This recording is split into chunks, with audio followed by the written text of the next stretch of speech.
Hi hello students, welcome to CMG education. ఈ రోజు మనం చెప్పబోతున్న టాపిక్ ఏంటి అంటే ఇండస్ వ్యాలీ సివిలైజేషన్, అంటే సింధు నాగరికత అండ్ అలాగే హరప్పా నాగరికత అని చెప్పేసి చెప్తారు కదా. సో దాని గురించి ఈ రోజు మనం డిస్కస్ చేస్తున్నాం. ఓకే, అయితే ఈ యొక్క నాగరికత గురించి మనం ఒక బ్యాక్గ్రౌండ్ స్టోరీలా మనం తెలుసుకున్నట్లయితే ఏంటి అంటే, ఇప్పుడు సింధు లోయ నాగరికతను భారతదేశ చరిత్రలో అతి ప్రాచీనమైన మరియు పరిపూర్ణమైన నాగరికతగా పేర్కొనవచ్చంట. అయితే సింధు దాని ఉపనదులైనటువంటి చినాబ్, జీలాం, రవి, వ్యాస్, సట్లెజ్ ఏవైతే ఉంటాయో ఇక్కడ పంజాబ్ అండ్ అలాగే సింధు ప్రాంతాల్లో నేటికి కూడా ఏంటంటే వ్యవసాయ అభివృద్ధికి ఏంటంటే మూల కారణం అంట. నెక్స్ట్ అలాగే నగర నాగరికతకు కూడా పునాదులు అనేది ఆ టైంలో వేశారు అని చెప్పేసి చెప్తారు. అయితే ఈ యొక్క తవ్వకాలు అనేవి ఎప్పుడెప్పుడు అంటే ఎలా బయలుపడింది ఏంటి అని మనం చూసినట్లయితే, ఈ యొక్క 19వ శతాబ్దంలో అంటే 1920 ఆ టైంలోకి వచ్చేసరికి ఏంటి అంటే హరప్పా మొహంజదారోలో జరిగిన తవ్వకాలు ఏవైతే ఉంటాయో ఆ టైంలో భారతదేశ చరిత్ర ఒక కొత్త అధ్యాయానికి తెరతీసిందంట.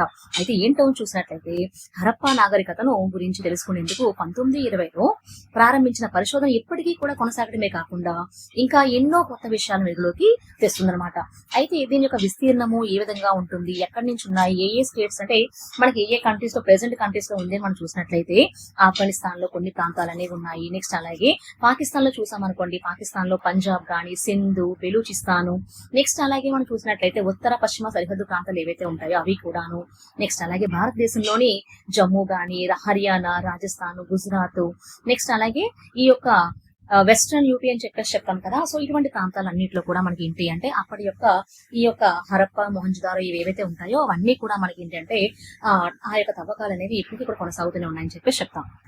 అయితే ఈ యొక్క హరప్పా పురావస్తు పరిశోధనల అభివృద్ధి అనేది 3 దశల్లో జరిగిందంట. ఏ దశలను మనం చూసినట్లయితే మొదటి దశ అనేది ఏ సంవత్సరంలో జరిగిందో స్టార్ట్ చేసినట్లయితే 1820 నుంచి కూడా 1902 వరకు కూడా కొనసాగిందంట.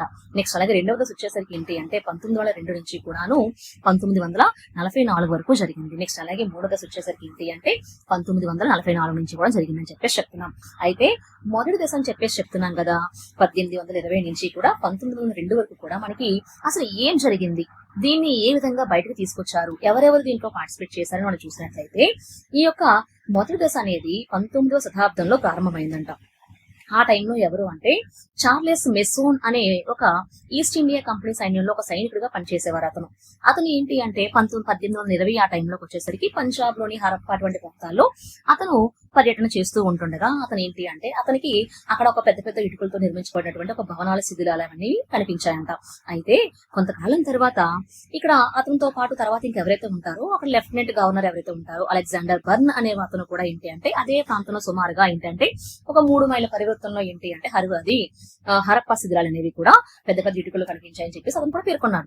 అయితే వీళ్ళిద్దరు చెప్పిందని బట్టి చూసినట్లయితే చాలా ఎక్కువగానే ఉండొచ్చేమో అని చెప్పేసి వీళ్ళిద్దరు ఏం చేశారు, ఇక్కడ ఎవరైతే ఉంటారో ఆర్కియాలజికల్ సర్వే ఆఫ్ ఇండియా అని చెప్పేసి అంటాం కదా, దాని తలక తొలి డైరెక్టర్ ఎవరైతే ఉంటారో sir John and Alexander Cunningham, okay, general sir Alexander Cunningham దృష్టికి అనేది ఇతను ఇద్దరు కూడా తీసుకొని వచ్చారు. సో వెంటనే అతను ఏం చేశారు, 1850 నుంచి కూడా 1873 వరకు అతను 3 సార్లు హరప్పా ప్రాంతాన్ని సందర్శించారంట. అయితే వీళ్ళిద్దరూ అంటే ఎవరైతే ఉంటారో మెస్సోను, బర్ను చెప్పిన విషయాలను ధృవీకరించడానికి అతను వెళ్ళగా అతను మూడోసారి వెళ్ళారు కదా. సో అతను చెప్పినటువంటి అక్కడ ఏవి కూడా కనబడలేదు. ఎందువల్ల అంటే ఆ టైంలోకి వచ్చేసరికి ఏంటి అంటే లాహోరు, ముల్తాన్ మధ్య ఒక రైలు మార్గానికై ఈ యొక్క ఇటుకలన్నీ కూడా ఏం చేశారంటే వాళ్ళు వినియోగించేసుకున్నారు. సో అందువల్ల ఏం చేశారు, ఇతను అక్కడికి వెళ్ళిన తర్వాత అతను కనుక్కున్నట్టుగా ఏమి కనబడకపోయేసరికి అతనికి ఏం చేశారు, అతను పరిశోధన జరుపుతూ ఉండేటప్పుడు ఏంటి అంటే ఈ యొక్క పురావస్తు శాఖ ఆధ్వర్యంలో ఒక హరప్పాలో పరిశోధన నిర్వహించారట. అతనికి ఏం కనిపించింది మొదటిసారిగా చూసినట్లయితే నల్లటి నున్నటి రాతితో చేసిన ఒక ముద్ర అనేది అంటే ఒక సీల్ అనేది అతనికి దొరికిందంట. సో అతను ఏం చేశారు, ఆ ముద్ర తీసుకుని వచ్చేసి మరి ఏం వస్తే బాగోదు కదా అని చెప్పేసి ఆ సీల్ ని తీసుకుని వచ్చారు. అయితే నెక్స్ట్ వచ్చేసరికి ఏంటి అంటే రెండవ దశను చూసినట్లయితే 1902 నుంచి కూడా 1944 వరకు కూడా ఏంటంటే రెండవ దశ అనమాట. ఏంటి ఆ రెండవ దశ, అందులో ఎవరెవరు పార్టిసిపేట్ చేశారు చూసినట్లయితే 1902లో ఎవరు అంటే ఈ యొక్క భారత పురావస్తు పరిశోధన విభాగం డైరెక్టర్ జనరల్ ఎవరు అంటే sir John Marshall, okay, sir John Marshall. అతను ఏం చేశారు, అతను టైంలో కర్జా అంటే ఎవరైతే వైస్ రాయ్ గా ఉన్నారో కర్జన్ అన్నవారు ఏంటి అంటే వైస్ రాయ్ గా ఉన్నాడు అనమాట. సో అప్పుడు అతని టైంలో ఏంటి అంటే ఈ యొక్క హరప్పా చుట్టుపక్కల ప్రాంతాల తవ్వకాలన్నీ జరపడానికి ప్రోత్సహించారు. అయితే ఏంటి సార్ ఇక్కడ మార్సల్ ఏం చేశారంటే హరప్పా మరియు కాళీబంగాల తవ్వకాలు ప్రారంభించారు. కానీ ఆ టైంలోకి వచ్చేసరికి ఏంటి అంటే 1914 నుంచి కూడా 1920 వరకు ఏంటంటే పనులు సాగలేదు. ఎందువల్ల అంటే ఫస్ట్ వరల్డ్ వార్ అనేది జరిగింది కదా. సో అప్పుడు ఏంటి అంటే ఆ టైంలో ఈ యొక్క పనులు అనేవి కొంచెం నిలిపివేశారనమాట. ఆ తర్వాత మళ్ళీ ఏం చేశారు, 1920లోకి వచ్చేసరికి మార్సల్ ఎవరైతే ఉన్నారో ఆ యొక్క మార్సల్ ఏం చేశారు, దయారాం సహాని, నెక్స్ట్ అలాగే ఆర్డి బెనర్జీ వీళ్ళిద్దరు సహాయం తీసుకొని ఏం చేశారంటే ఈ యొక్క దయారాం సహానిని ఈ ఎక్కడైతే మనం హరప్ప అని చెప్పేసి అంటున్నామో ఆ యొక్క ప్రాంతానికి ఉత్తరం వైపుగా ఒకరిని పంపించారు, అలాగే దక్షిణం వైపుగా మరొకరిని పంపించారనమాట. సో అయితే వీళ్ళిద్దరూ కూడా తీసుకొచ్చినటువంటి ఏవైతే ఉంటాయో పరికరాలు అనేవి చూడటానికి రెండు కూడాను ఈక్వల్ గానే ఉంటాయి, సమానంగానే ఉన్నాయని చెప్పేసి చెప్తారు.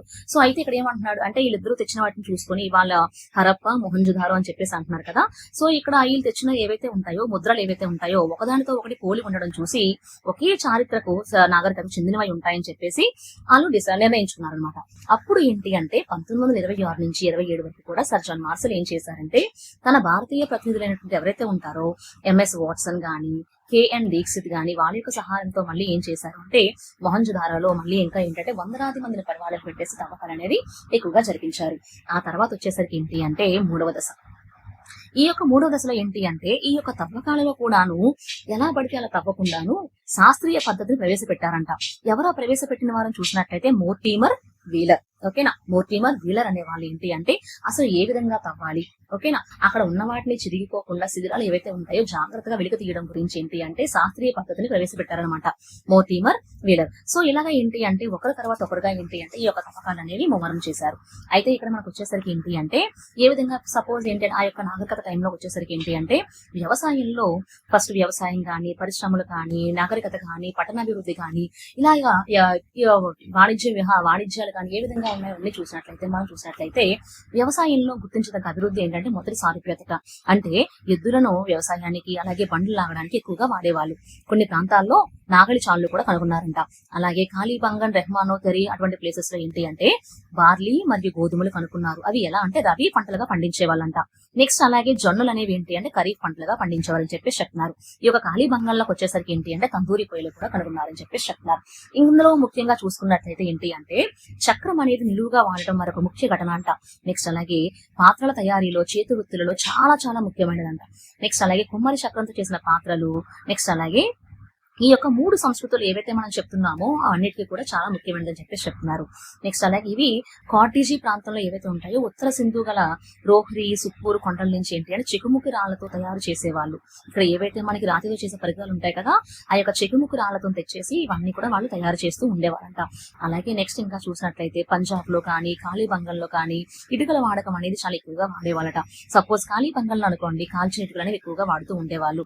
ఓకేనా, అయితే నెక్స్ట్ చూసుకుంటే చనిపోయిన వాళ్ళని కూడా కారణం చేసే విధానంలోనూ కూడా చాలా తేడాలు ఉన్నాయని చెప్పేసి చెప్తున్నాం. ఓకే, అయితే ఈ యొక్క హరప్ప అంటే ఈ యొక్క ఏ విధంగా ఉంటుందని చూసినట్లయితే హరప్ప మొహంజుదారోలోని తొలి పట్టణీకరణ జరిగినట్లుగా చాలా ఆధారాలు అనేవి ఉన్నాయని చెప్పేసి చెప్తున్నారు. వీటిలో అతి ముఖ్యమైనవి ఏంటి అని చూసినట్లయితే ముద్రలు, చక్రాలు, కుండలు, ఇటుకలతో నిర్మించినటువంటి శిథిల భవనాలు, వాటి తర్వాత శిథిలాలు గాని పిల్లల ఆట వస్తువులు కానీ ఇవన్నీ కూడా చాలా చాలా చాలా ముఖ్యమైనవి అనమాట. ఓకే, నెక్స్ట్ అలాగే వాళ్ళ తాలూకా వ్యవసాయం ఏ విధంగా ఉండేది, నెక్స్ట్ అలాగే చేతి వృత్తులు ఏ విధంగా ఉండేవి, నెక్స్ట్ అలాగే ఇంకా చూసినట్లయితే వాళ్ళ తాలూకా పట్టణ నిర్మాణం అనేది ఏ విధంగా చేశారు, వర్తక వాణిజ్యాలు అనేవి ఏ విధంగా చేశారు, ఇవన్నీ కూడా మనం ఇప్పుడు చూద్దాం. Okay, so first of all చూసినట్లయితే మనం హరప్పాలో ఓకే హరప్పా నాగరికత అని చెప్పేసి చెప్తున్నాం కాబట్టి ముందు హరప్పాలో ఏమేమి కనుక్కున్నారు. సో ఫస్ట్ చూసినట్లయితే హరప్పా అని చెప్పేసి అంటున్నాం కదా. ఈ యొక్క హరప్పా అనేది పంజాబ్ అండ్ అలాగే పాకిస్తాన్ లో ఉందని చెప్పేసి చెప్తాము. మొహంజుదారో కూడా ఏంటి అంటే పాకిస్తాన్ లోని ఏ ప్రాంతంలో ఉందని చూసినట్లయితే సింధు ప్రాంతంలో ఉందన్నమాట. చాన్హుదారో కూడా ఏంటి అంటే పాకిస్తాన్ లో సింధు ప్రాంతంలో ఉంది. అలాగే లోతల్ చూసామనుకోండి, లోతల్ అనేది ఏంటి అంటే గుజరాత్, ఓకే, భారత్ లోని గుజరాత్ లో ఉంది. కాళీబంగన్ అనేది భారత్ లో రాజస్థాన్ లో ఉంది. బన్వాలి అనేది ఏంటి అంటే భారత్ లో హర్యానాలో ఉందన్నమాట. అలాగే ధోలవీర కూడా గుజరాత్ లో ఉందని చెప్పేసి చెప్తాం. అయితే ఈ యొక్క హరప్పాలోని ఏమేం బయలుపడ్డాయి అని చూసినట్లయితే సర్ జాన్ మార్సెల్ అన్న వాళ్ళు ఏంటంటే ఈ యొక్క హరప్పా నగరాన్ని ఏమంటారంటే ఆకస్మికంగా ఉద్భవించినటువంటి నగరం అని చెప్పేసి పేర్కొన్నారు అని చెప్పేసి చెప్తాం. మనం దీన్నే ఇంకా ఏమంటాము గేట్ వే సిటీ అని చెప్పేసి అంటాం. అండ్ అలాగే దీనిని ఇంకా ఏమంటామంటే సమాధుల నగరం అని చెప్పేసి చెప్తాం అనమాట. అంటే ఏమంటున్నాం మనం సిటీ ఆఫ్ ది గ్రేవ్యార్డ్ అని చెప్పేసి చెప్తాం అనమాట. ఓకే, అయితే దీంట్లో ఇంకా ఏమేమి బయలుపడ్డాయని చూసినట్లయితే అమ్మ తల్లి విగ్రహము అలాగే నటరాజ విగ్రహము కూడా బయటపడ్డాయంట. అమ్మ తల్లి అంటే ఏమని చెప్పేసి అంటాం మనం mother goddesses. Okay, mother goddesses గాని నటరాజ విగ్రహం గాని బయలుపడ్డాయి. నెక్స్ట్ అలాగే మూపురం గల ఎద్దు అని చెప్పేసి చెప్తాం కదా. అలాగే అక్కడ ఆ ఎద్దు ముద్రిక అయితే ఎక్కడైతే లభించిందో ఆ ఎద్దు ముద్రిక గురించి అంటే బుల్ సీల్ అని చెప్పేసి చెప్తాం కదా, ఆ సీల్ గురించి. నెక్స్ట్ అలాగే హరప్పాని ఇంకా ఏమంటారు ధాన్యాగారాల నగరం అని చెప్పేసి చెప్తారు, city of the granaries. Okay, హరప్పని ఏమంటారు, ధాన్యాగారాల నగరం అని చెప్పేసి చెప్తాం, city of the granaries. Next అలాగే ఇందులోని ఇంకా హెచ్చాకారపు సమాధులు, అలాగే చెక్క శవపేటికలో శరీరాన్ని పెట్టినటువంటి ఆనవాళ్లు గాని, నెక్స్ట్ అలాగే కాంస్యంతో తయారు చేసినటువంటి స్కేల్ గాని, ఎడ్ల బండి, నెక్స్ట్ అలాగే కాల్చిన ఇటుకలు అనేది వాడకం గాని, ఇవన్నీ కూడా మనకి ఏంటి అంటే హరప్పాలో బయలుపడ్డాయి. నెక్స్ట్ అలాగే మనం చూసినట్లయితే మొహంజుదారో. ఓకే, అయితే మొహంజుదారోలో మనం చూసామనుకోండి, మొట్టమొదటి తవ్వకాలు జరిపింది ఎవరు అంటే ఆర్డి బెనర్జీ. అయితే పూర్తి స్థాయి తవ్వకాలు జరిపింది ఎవరు అంటే సర్ జాన్ మార్సల్. ఈ యొక్క ప్రాంతం సింధు రాష్ట్రం అనేది ఉంది, పాకిస్తాన్ లో ఉందన్నమాట. అయితే సింధీ భాషలో మొహంజుదారో అంటే మళ్ళీ ఏమంటాము, మృతుల దిబ్బ అని చెప్పేసి చెప్తాం. సింధు నగరాల్లోకి వెళ్ళా కూడాను అతి పెద్ద నగరము అని చెప్పేసి చెప్తాం అనమాట. సింధు నగరాల్లోకి వెళ్ళా అతి పెద్ద నగరము అని చెప్పేసి చెప్తాము. నెక్స్ట్ అలాగే ఇందులో బయలుపడినవి ముఖ్యంగా చూసుకున్నట్లయితే మహాస్నాన వాటిక. ఓకేనా, ఏమంటాం మనం, మహాస్నాన వాటిక అంటే గ్రేట్ బాత్ అని చెప్పేసి చెప్తాం కదా మనం. సో గ్రేట్ బాత్ అని చెప్పేసి చెప్తాము. నెక్స్ట్ అలాగే అతి పెద్ద ధాన్యాగారం అని చెప్పేసి చెప్తాం, అంటే గ్రేట్ గ్రానరీస్ అని చెప్పేసి చెప్తాం మనం. ఓకే, అతి పెద్ద అంటే అతి పెద్ద ధాన్యాగారము అండ్ అలాగే గ్రేట్ బాత్, ఇవన్నీ కూడా ఇందులోనే ఉన్నాయని చెప్పేసి చెప్తాను. నెక్స్ట్ అలాగే ఇంకా ఏమంటున్నాము, కాంస్యంతో తయారు చేసినటువంటి నాట్యగత్తె విగ్రహం అని చెప్పేసి చెప్తా, అంటే బ్రాంజ్ డాన్సింగ్ గర్ల్ విగ్రహం కూడా ఇక్కడ ఉందని చెప్పేసి చెప్తాం, బ్రాంజ్ డాన్సింగ్ గర్ల్. నెక్స్ట్ ఇంకొకటి చూసినట్లయితే పశుపతి మహాదేవుని ముద్రిక. ఓకేనా, అంటే పశుపతి మహాదేవుని ముద్రిక కూడా ఇక్కడే దొరికింది అని చెప్పేసి చెప్తాం మనం. అయితే ఇందులో దాంతో పాటు ఆ యొక్క ముద్రికలు ఏమేమి ఉన్నాయో చూసినట్లయితే, ఒకవైపు మనం చూసామనుకోండి, ఒకవైపు పులి, ఏనుగు అనేవి ఉంటాయి, ఇంకోవైపు ఏంటి అంటే ఖడ్గమృగము గాని అండ్ అలాగే దున్నపోతు, అంటే ఎవరైతే ఉంటే దున్నపోతు. నెక్స్ట్ అలాగే ఈ యొక్క పశుపతి మహాదేవుని పాదాల దగ్గర ఏంటంటే 2 జింకలు కూడా ఉంటాయన్నమాట. సో దీన్ని ఇంకొంచెం చెప్పినట్లయితే ఇది 7 సార్లు వరదకు గురైన నగరం అని చెప్పేసి చెప్తాం. ఓకే, నెక్స్ట్ అలాగే నూలు వస్త్రము షేరుతో తయారు చేసినటువంటి ఒక కొలబద్ద కూడా ఇక్కడ దొరికిందని చెప్పేసి చెప్తాము. నెక్స్ట్ అలాగే రాతితో చేయబడ్డ మతాధిపతి విగ్రహం అనమాట. ఓకే, ఇది రాతితో చేయబడ్డ మతాధిపతి విగ్రహం అని చెప్పేసి చెప్తాం మనం. ఓకే, నెక్స్ట్ అలాగే దీంట్లో మనకి ఇంకా చూసినట్లయితే సిలిండ్రికల్ సీల్స్, నెక్స్ట్ అలాగే అత్యధికంగా బావులు కూడా కనుగొనబడిన ప్రదేశం ఇదే అనమాట. దేవతా ముద్రికలు గానీ, సిలిండ్రికల్ స్టీల్స్ గానీ, ఇవన్నీ కూడా మనకి ఏంటి అంటే ఇందులోనే, అంటే ఈ యొక్క మొహంజుదారోలోనే లభ్యమయ్యాయని చెప్పేసి చెప్తాం మనం. ఓకే, నెక్స్ట్ మనం చూసినట్లయితే హరప్ప అయింది, అలాగే మొహంజుదారో అయింది. నెక్స్ట్ మనం చూసినట్లయితే లోతల్. ఓకే, ఈ యొక్క లోతల్లో చూసినట్లయితే లోతల్ అనేది గుజరాతీ భాషలో లోతల్ అనగా మృతుల దిబ్బ అని చెప్పేసి చెప్తాం. గుజరాతీ భాషలో లోతల్ అనగా ఏంటండి, మృతుల దిబ్బ. సో దీంట్లో మనం చూసినట్లయితే ఇది మనకి ఎందులో ఏమేమి ఉన్నాయో చూసినట్లయితే నౌకాశ్రయం అనేది చాలా ఎక్కువగా ఉంటుందంట. ఇది ఏంటి అంటే సింధు ప్రజల మొట్టమొదటి కృత్రిమ ఓడరేవు. ఓకే, సింధు ప్రజల మొట్టమొదటి కృత్రిమ ఓడరేవు అనేది ఏంటి అంటే లోతల్. నెక్స్ట్ అలాగే అంతర్జాతీయ రేవు పట్టణం కూడా ఇది. ఓకే, అంతర్జాతీయ రేవు పట్టణం కూడా ఆ టైంలో అదే అనమాట.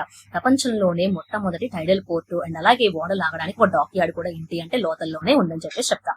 అయితే ఈ యొక్క లోతల్లో మనం చూసామనుకోండి ఏంటి అంటే పూసలు మరియు గాజుల పరిశ్రమ ఆధారాలు అనేవి ఎక్కువగా ఉంటాయని చెప్పేసి చెప్తారు. అంటే పరిశ్రమలు ఇక్కడ ఏవే ఉన్నాయని చూసినట్లయితే పూసలు మరియు గాజుల పరిశ్రమ అనేది ఇక్కడ ఎక్కువగా ఉన్నాయంట. నెక్స్ట్ అలాగే హోమగుండం. ఓకేనా, ఫైర్ అల్ట్రాస్ అని చెప్పేసి చెప్తాం కదా, హోమగుండం గాని, చెస్ బోర్డ్ గాని, టెర్రకోటతో తయారు చేసిన గుర్రపు బొమ్మ గాని. ఓకే, ప్రాచీన భారతదేశ చరిత్రలో మొట్టమొదటిసారిగా వరి పండించిన వారు కూడా ఇక్కడ లోతల్ ప్రజలు అనమాట. ఈ యొక్క హరప్ప ఏవైతే చెప్తున్నామో నామం ఇండస్, అదే సింధు నాగరికత చెప్పేసి చెప్తాం కదా. సో ఇక్కడ వీళ్ళు ఏంటంటే మొట్టమొదటిసారిగా వరి పండించిన వాళ్ళు కూడా వీళ్ళే అని చెప్పేసి చెప్తాం మనం. నెక్స్ట్ మనం ఇంకా చూసినట్లయితే ఈ యొక్క స్త్రీ పురుషులను కలిపి కుండలలోని ఏవైతే ఖననం అని చెప్పేసి చెప్తాం కదా మనం. సో ఇలా ఖననం చేసిన ఆనవాళ్ళు కూడా మనకి ఇందులో ఉన్నాయని చెప్పేసి చెప్తాము. నెక్స్ట్ అలాగే దంతంతో తయారు చేసిన కొలబద్ద కూడా ఇక్కడ ఉందని చెప్పేసి చెప్తాం. ఇది మనకి లోతల్. ఓకే, నెక్స్ట్ అలాగే కాళీబంగన్ మనం చూసాం అనుకోండి. కాళీబంగంలో మనకి గుర్తుగా ఫస్ట్ వచ్చేది ఏంటంటే నల్లని గాజులు. ఓకే, కాళీబంగంలో ఫస్ట్ వచ్చేది ఏంటి, నల్లని గాజులు అనమాట. సో ఇక్కడ మనం చూసినట్లయితే నగరం మొత్తానికి కూడా ఒక ప్రహారీ గోడ అనేది ఉంటుంది. నెక్స్ట్ అలాగే భూమిని నాగలతో దున్నిన గుర్తులు అనేవి ఉన్నాయి. నెక్స్ట్ అలాగే తందూరి పొయ్యిలు అనేవి ఇందులో బయలుపడ్డాయి. నెక్స్ట్ యజ్ఞ వాటికలు, అంటే ఎందాక మనం చెప్పుకున్నాం కదా, లోతల్లో గానీ లేకపోతే కాళీబంగంలో కానీ ఏవైతే ఉన్నాయో. సో ఇక్కడ ఏం చెప్పాము మనం ఆల్రెడీ, ఇక్కడ ఏంటి అంటే యజ్ఞవాటికలు అని చెప్పేసి చెప్పుకున్నాం కదా, యజ్ఞవాటికలు అని, హోమగుండం అని చెప్పేసి చెప్తాం కదా. ఫైర్ అల్ట్రాస్ అనేది ఏంటంటే ఇక్కడ లోతల్లో కానీ కాళీబంగంలో కానీ ఈక్వల్ గా ఉన్నాయని చెప్పేసి చెప్తాం మనం. సో ఇక్కడ చూసినట్టు ఒంటి అవశేషాలు కూడా ఏంటి అంటే కాళీబంగంలో ఉన్నాయంట. నెక్స్ట్ వచ్చేసరికి ఏంటి అంటే చల్హుదారు. ఈ యొక్క చల్హుదారులు కూడా ఇక్కడ తవ్వకాలు జరిపింది ఎవరని చూసినట్లయితే NG Majumdar. Okay, NG Majumdar అన్నది ఇక్కడ తవ్వకాలు జరిపారు. అయితే ఇక్కడ ప్రాంతం ఏంటని చూసినట్లయితే సింధు ప్రాంతము అండ్ అలాగే అది ఎక్కడుంది, పాకిస్తాన్ లో ఉంది. ఇది ఏంటి అంటే 3 సార్లు వరదకు గురైన నగరం అంట. చనుహుదారం అనేది 3 సార్లు వరదకు గురైన నగరం. సో ఇంతకు ముందు మనం చెప్పిన పూసల తయారీ పరిశ్రమ ఎక్కడైతే ఉందో లోతల్ అని చెప్పేసి చెప్పుకున్నాం కదా, లోతల్లో గానీ చనుహుదారులో కానీ మళ్ళీ ఇక్కడ ఏంటంటే పూసల పరిశ్రమ అనేది ఉంది అని చెప్పేసి చెప్తాం. ఇది ఏంటి అంటే ముందుగా ముఖ్యంగా చెప్పాలంటే ఇది కోట గోడ లేని ఏకైక నగరం అంట. కోట గోడ లేని ఏకైక నగరము. నెక్స్ట్ అలాగే కళాకారుల నగరం అని చెప్పేసి చెప్తాం. అలాగే తూనిక రాళ్లు తయారు చేసిన నగరం కూడా. దీంట్లో మళ్ళీ ఇంకా చూసినట్లయితే సిరాబుడ్డి, లిప్స్టిక్ మరియు ఎర్రకోటతో మట్టితో తయారు చేసినటువంటి ఎడ్ల బండి ఇవన్నీ కూడా మనకి ఏంటంటే చనుహుదారాలో బయటపడ్డాయని చెప్పేసి చెప్తాం.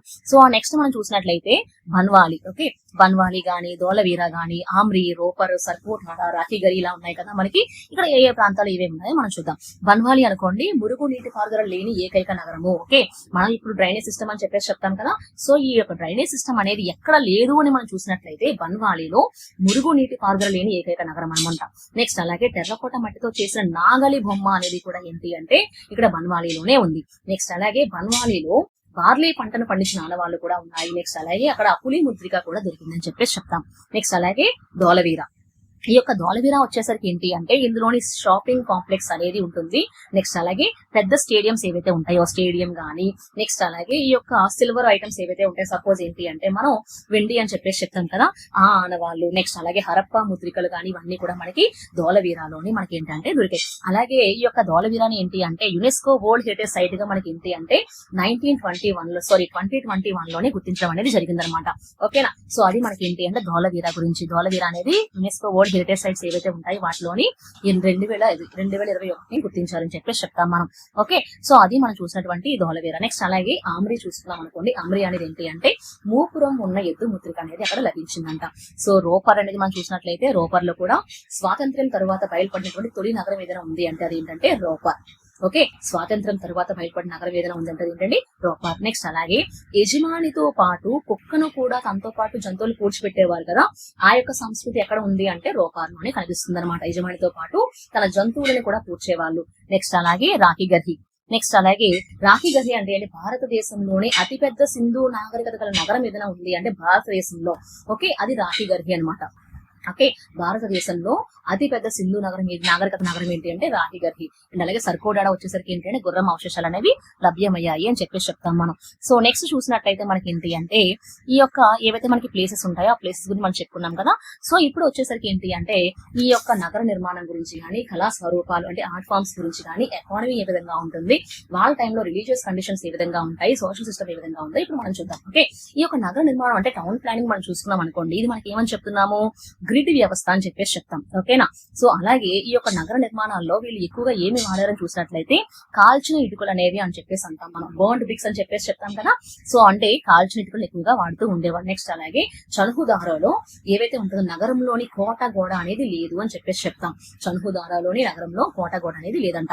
అలాగే భూగర్భ డ్రైనేజ్ వ్యవస్థ అనేది బన్వాలీలో మాత్రం ఇది కనబడలేదు అని చెప్పేసి చెప్తాం. ఓకే, భూగర్భ డ్రైనేజ్ వ్యవస్థ అనేది బన్వాలీలో కనబడలేదు అని చెప్పేసి చెప్తాం. ఇది మనకి ఏంటి అంటే టౌన్ ప్లానింగ్ గురించి. నెక్స్ట్ అలాగే ఆర్ట్ ఫార్మ్స్. ఓకే, ఈ యొక్క కళా స్వరూపాలు వచ్చేసరికి ఏంటి అంటే మనకి ఫస్ట్ మనం గుర్తొచ్చేది ఏంటి అంటే ముద్రికలు అంటే సీల్స్.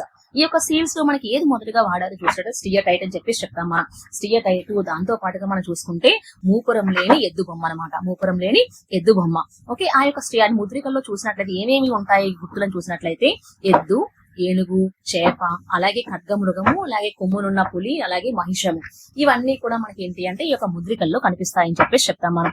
నెక్స్ట్ అలాగే ఈ యొక్క ఆర్ట్ ఫార్మ్స్ లో నెక్స్ట్ వచ్చేసి ఏంటి అంటే టెర్రకోట బొమ్మలు. ఓకే, ఈ యొక్క టెర్రకోట బొమ్మలతో పాటు ఇంకా ఏంటంటే మట్టితో పాటు వీళ్ళు ఇంకా ఏమేమి యూజ్ చేసేవారంటే వెండి, రాగి మరియు కంచు. ఓకే, ఎక్కువగా ఉపయోగించే లోహం ఏంటి అంటే కాంస్యం అనేది ఎక్కువగా వాడేవారు అనమాట. ఓకే, మట్టితో పాటు వాళ్ళకి ఇంకా ఏమేమి తెలుసు, వెండి, రాగి మరియు కంచు అనేది తెలుసు. ఎక్కువగా వాడే లోహం ఏంటి అంటే కాంస్యం అనేది తెలుసు. అయితే మొహంజుదారాలోని నాట్యగతి విగ్రహం అనేది బయలుపడింది. అలాగే దాంతో పాటుగా గడ్డం గల పురుషుని విగ్రహం అనేది కూడా బయలుపడింది అని చెప్పేసి చెప్తాం. నెక్స్ట్ అలాగే ఇంకా చూసినట్లయితే ఆర్ట్ ఫార్మ్స్ లోకి వచ్చేసరికి ఏంటంటే నల్లని బంకమట్టితో తయారు చేసినటువంటి కుండలు అని చెప్పేసి చెప్తాం. నల్లని బంకమట్టి తయారు చేసినటువంటి కుండలు. నెక్స్ట్ అలాగే ఎకానమీ ఆర్థిక వ్యవస్థలో ఫస్ట్ వచ్చేసరికి ఏంటి అంటే వ్యవసాయం ఏ విధంగా ఉంది, వాళ్ళు ఏ జంతువులు మచ్చిక చేసుకునే వాళ్ళు, నెక్స్ట్ అలాగే పరిశ్రమలు ఏ పరిశ్రమలు ఉన్నాయి, ఎక్కడెక్కడ ఉన్నాయి, నెక్స్ట్ అలాగే వాణిజ్య వ్యాపారాలు ఏ విధంగా ఉన్నాయో ఫస్ట్ ఇప్పుడు చూద్దాం మనం. ఓకే, అయితే వ్యవసాయంకి వచ్చేసరికి ఏంటి అంటే ప్రపంచంలోనే మొట్టమొదటిసారిగా పత్తిని పండించిన వాళ్ళు వీళ్ళే. ఓకే, ఎవరైతే మన సింధు నాగరికత చెప్పుకుంటున్నాం కదా, వీళ్ళే ఏంటి అంటే ప్రపంచంలో మొదటిసారిగా పత్తిని పండించారనమాట. నెక్స్ట్ అలాగే దాంతో పాటుగా బార్లీ గాని గోధుమ గాని పండించారు. నెక్స్ట్ అలాగే జంతువుల మధ్యగా మనం చూస్తున్నట్లయితే కుక్కలు, గేదెలు, మేకలు, ఎడ్ల బండి ఇవన్నీ కూడా వాళ్ళు ఎక్కువగా యూజ్ చేసేవారు. ఎడ్ల బండిని రవాణా వ్యవస్థగా వాడుకునే వాళ్ళు అనమాట. పరిశ్రమలు చూసుకున్నట్టయితే ఈ యొక్క పూసలు మరియు గాజుల పరిశ్రమలు అనేవి ఏంటి అంటే బాలకోట్, లోతలు, చనుగు దారాలు ఎక్కువగా ఉన్నాయండి పరిశ్రమల్లో. పూసల పరిశ్రమ, గాజుల పరిశ్రమ ఎక్కడెక్కడ ఉన్నాయి? బాలకోట్, లోతల్, చనుగు దారాలు ఎక్కువగా కనిపిస్తాయి. నెక్స్ట్ అలాగే కంచు పరిశ్రమ వచ్చేసరికి ఏంటి అంటే హరప్ప మరియు చనుగు దారాలో ఉంటుంది. కంచు పరిశ్రమ ఎక్కడ ఉంటుంది? హరప్ప మరియు చనుగు దారాలో ఉంటుందంట. నెక్స్ట్ వ్యాపార వాణిజ్యాలు ఏ విధంగా ఉన్నాయి చూసినట్లయితే వస్తు మార్పిడి విధానం అనేది ఎక్కువగా ఉంటుంది. బార్టర్ సిస్టమ్ అని చెప్పేసి చెప్తాం కదా, వస్తు మార్పిడి విధానం అనమాట. సో దీంట్లో మనం చూసినట్లయితే ఇక్కడ మనకి రేవు పట్టణాలు అనేవి కూడా ఉన్నాయంట. రేవు పట్టణాలు ఏంటేంటి ఉన్నాయి? లోతల్ గాని, సుత్కా జెండర్ గాని, బాలకోట్ గాని ఇవన్నీ కూడా ఏంటంటే ఈ యొక్క రేవు పట్టణాల గురించి మనం డిస్కస్ చేస్తున్నాం. ఓకే, ఇది మనకి ఏంటి అంటే ఎకానమీ, ఆర్థిక వ్యవస్థ ఏ విధంగా ఉంది అని చెప్పేసి చూస్తున్నాం. నెక్స్ట్ అలాగే మత పరిస్థితులు అంటే రిలీజియస్ కండిషన్స్ అనమాట. ఎవరెవరు ఏంటి పూజించే వాళ్ళు ఆ టైంలో అని చెప్పేసి చూసినట్లయితే ఫస్ట్ మొదటిగా చూస్తుంటే అమ్మ తల్లి విగ్రహం, మదర్ గాడెసెస్ అని చెప్పేసి చెప్తాం కదా మనం. అమ్మ తల్లి విగ్రహం ఎక్కువగా వాళ్ళు పూజించే వాళ్ళు. నెక్స్ట్ అలాగే పశుపతి మహాదేవుని కూడా పూజించే వాళ్ళు. ఈ యొక్క పశుపతి మహాదేవుని యొక్క మనం సీల్ గురించి మనం మాట్లాడాం కదా. ఈ యొక్క సీల్ అంటే ముద్రిక అని చెప్పేసి అన్నాం. ఆ యొక్క ముద్రికలో ఏనుగు గాని, పులి, మహిషము, ఖడ్గమృగము అండ్ అలాగే అతని పాదాల దగ్గర ఏంటంటే 2 జింకలు ఇవన్నీ కూడా ఉంటాయి. నెక్స్ట్ అలాగే స్వస్తిక్ గుర్తు. ఓకే, స్వస్తిక్ గుర్తు అనేది ఉంటుంది. నెక్స్ట్ అలాగే ప్రకృతి జీవులను పూజించడం అనేది కూడా ఉంటుంది. నెక్స్ట్ అలాగే జననాంగముల పూజ అనేది కూడా ఉంటుందని చెప్పేసి చెప్తున్నారు. నెక్స్ట్ అలాగే మత సంస్కారాల వ్యక్తిని కూడా ఏంటంటే పూడ్చే విధానం అనేది ఉత్తర దక్షిణంగా ఉంటుందన్నమాట. ఓకేనా, మత సంస్కారాలు అనేవి ఏ విధంగా ఉంటాయి. నెక్స్ట్ అలాగే వ్యక్తిని పూడ్చే విధానం అనేది ఉత్తర దక్షిణంగా ఉంటుంది. ఇవన్నీ కూడా మనకి ఏంటి అంటే తాలూకా రిలీజియస్ కండిషన్స్. అలాగే సోషల్ సిస్టమ్ ఏ విధంగా ఉంటుంది చూసినట్లయితే లిపి. ఓకేనా, లిపి అంటే మనం ఇంకా ఏమంటున్నాము? చిత్రలిపి అంటాం. మన చిత్రలిపి అంటే ఏంటి? పిక్టోగ్రాఫిక్ అని చెప్పేసి చెప్తాం కదా మనం. ఈ యొక్క పిక్టోగ్రాఫిక్ అని, లోగోసిలిపిక్ అని చెప్పేసి అంటూ ఉంటాం. నెక్స్ట్ దాన్ని ఏమంటామంటే సర్పలేఖనము అని చెప్పేసి చెప్తాం. సర్పలేఖనం అంటే ఏంటి? ఇంగ్లీష్ లోని బాస్ట్రోఫిడాన్ అని చెప్పేసి చెప్తారనమాట. ఈ యొక్క బాస్ట్రోఫిడాన్ అంటే ఏంటంటే ఆల్టర్నేట్ లైన్స్ తో ఉంటుంది. అలాగే మనకి ఏంటి అంటే లెఫ్ట్ నుంచి రైట్ కి, రైట్ నుంచి లెఫ్ట్ కి ఏంటి అంటే ఈ యొక్క రైటింగ్ అనేది ఉంటుంది అని చెప్పేసి చెప్తాం అనమాట.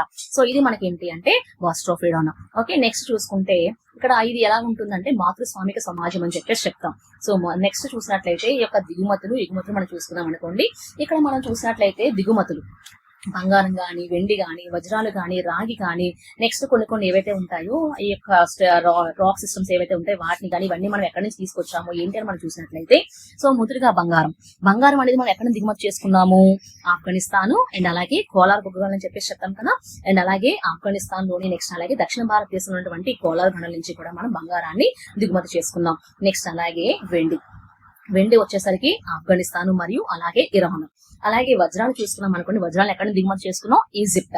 అలాగే రాగి వచ్చేసరికి ఏంటి అంటే బెలూచిస్తాన్ అండ్ అలాగే ఇంకా ఎక్కడ తీసుకున్నాము? బెలూచిస్తాన్ తో పాటు రాజస్థాన్ లోని ఖేత్రీ గనులు. ఓకేనా, రాజస్థాన్ లోని ఖేత్రీ గనుల నుంచి కూడా మనం ఏంటి అంటే ఈ యొక్క రాగిని మనం దిగుమతి చేసుకున్నాం. నెక్స్ట్ అలాగే లాపిస్ లజూలి అని చెప్పేసి చెప్తాం కదా, ఇంద్రనీలామణి అని చెప్పేసి చెప్తాం. అది ఎక్కడ అంటే ఆఫ్ఘనిస్తాన్ బదక్షాన్ నుంచి మనం దిగుమతి చేసుకున్నాం అనమాట. సో ఇలాగా ఏంటి అంటే ఇలాగా మనకి ఏవైతే మనకి దిగుమతులు ఉన్నాయో వెండి కానీ ఇవన్నీ కూడా మనం గవ్వలు కూడా ఎక్కడ నుంచి తీసుకున్నాం? గవ్వలు కూడా గుజరాత్. అలాగే స్టియటైట్ అని చెప్పేసి అంటున్నాం కదా. స్టియటైట్ అనేది కూడా మనకి ఎక్కడి నుంచి తీసుకున్నాం అంటే ఇరాన్ అనమాట. స్టియటైట్ ఎక్కడి నుంచి తీసుకున్నాము? ఇరాన్. సో ఇది మనకి ఏంటి అంటే ఈ యొక్క సింధు నాగరికత నుంచి మనం ముఖ్యంగా చూసినటువంటి ఈ యొక్క మొత్తం బ్రీఫ్ మ్యాటర్ అనేది. ఓకే, సో అయితే మనం దీని మీద క్వశ్చన్స్ అనేవి ఏ విధంగా ఫ్రేమ్ అవుతాయి ఏంటి అనేది మన యొక్క నెక్స్ట్ వీడియోలో చూద్దాము. ఓకే, మరికొన్ని ఇన్ఫర్మేటివ్ వీడియోస్ కోసం మా యొక్క ఛానల్ లైక్ చేయండి, షేర్ చేయండి మరియు సబ్స్క్రైబ్ చేయండి. Thank you.